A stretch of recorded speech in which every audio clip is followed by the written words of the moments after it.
Hey everybody, welcome to our Friday video session. This week on February 15th, we're going to be talking just a brief bit about tubal reversals. So laparoscopic fallopian tube reconstruction surgery is what we are speaking about today. We've been having a lot of patients calling us and scheduling consultations and having surgery, which is really exciting. And of course, it's always exciting to watch a patient go through fertility restoration or preservation surgery and then come into the office with a pregnancy. I think imperative to understanding who is a candidate to these operations, we need to first talk about the fallopian tube and how a tubal ligation is performed.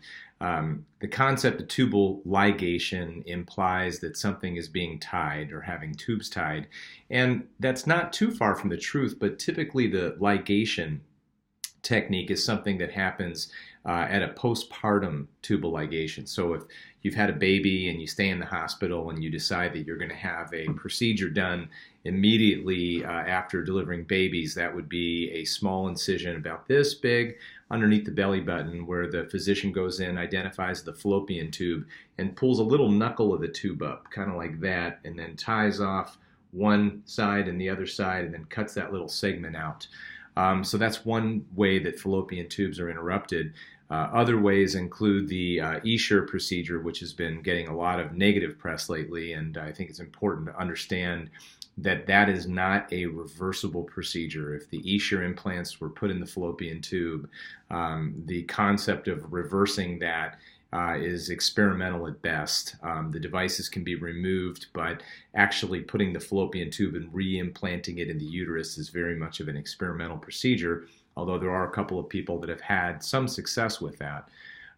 The other procedures are burning the fallopian tubes, removing the fallopian tubes, or putting some sort of device across the tube, whether it's a clip or a silastic rubber band. So all of these different procedures are ways that the tubes can be interrupted.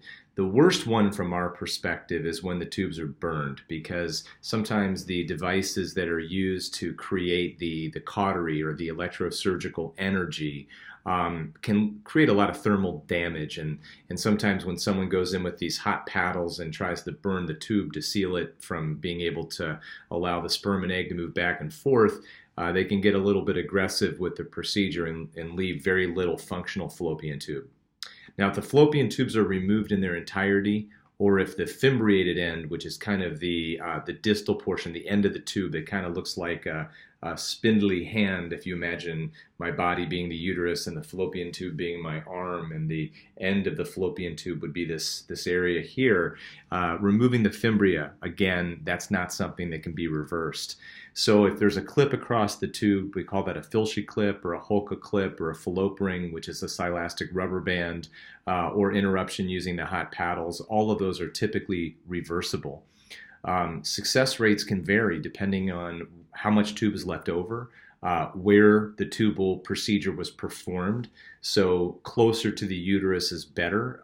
If the device has been placed across what we call the isthmus of the fallopian tube, that tends to be a better closure. The age of the patient, making sure there's no other reasons that a patient may have infertility. So all these things go into play when we start looking at success rates. So we look at all studies across all age groups. The best level of success that we're going to be able to talk about would be about 80% likelihood of having a successful pregnancy after a fallopian tube reversal in the optimal patient. This can vary a bit. So we typically, when patients are asking questions about, can we do this procedure for them, we want to maybe get some basic lab values, get essentially a history, and make sure there's no other variables that may come into play. And then we can carefully talk about whether or not this is an appropriate procedure for a patient. Pricing, I would recommend going to our website, tubalreversalnorthwest.com, which is also available through pearlwomen'scenter.com. You can find information there. But typically the fees involved for tubal reversal are quite a bit less than going through an in vitro fertilization cycle. And a lot of that has to do with the fact that we don't have to do very expensive medication prescriptions, and it's kind of come in for the assessment, have a pre-op, have the operation, and then you're done. So that's it in a nutshell. By all means, if you've got questions, we always encourage you to go to our website or to call our office at 503-771-1883. That's the Pearl Women's Center here in Portland, Oregon, and we're happy to field questions and give you all the information you need to make an informed decision. Thank you so much for your time, and I hope this has given you some information on laparoscopic tubal reversal surgery. Again, the surgery that we're talking about at our facility is going through the belly button, little tiny incisions, not opening you up, so maybe a faster recovery and a less invasive operation.